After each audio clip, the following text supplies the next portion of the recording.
Syarul. Waalaikumsalam. Allahu Akbar. Sahabat lama, ya Allah, ahli syurga. Ja, lama tak jumpa awak, Ja. Allahu Akbar. What's up? Tak apalah, Ja. Ya. Kenapa awak terperanjat tengok saya dah berubah? Saya bukan terperanjat tengok awak dah berubah. Aku terperanjat, rupanya kau selama ni Islam rupanya.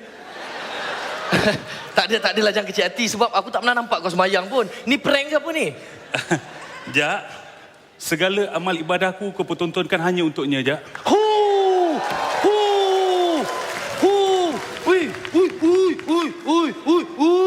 Punchline macam gini yang kita nak roll. Ada isi dalam Maharaja Lawak. Punchline? Saya tak faham, Ja. Ikut aku masuk Maharaja Lawak tu. Minta maaf, Ja. Saya tak nak. Jomlah. Saya tak nak, Ja. Masuk Maharaja Lawak jadi artis roll. Wah. Kita jalan, perempuan minta ajak ambil gambar roll. Wah. Nampak? Ramai perempuannya.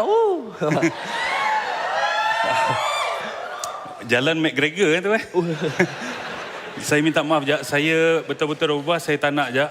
Pada mata mereka, pada mata wanita semua awak artis. Tapi pada mata saya awak nelayan, Ja.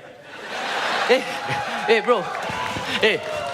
Aku datang topi sengit tau. Nelayan mana pakai topi sengit? Kenapa kau cakap aku nelayan? Yelah, bila subuh je ke laut. Itu belum Zuhur, Asar, Maghrib, Isyak. Wow.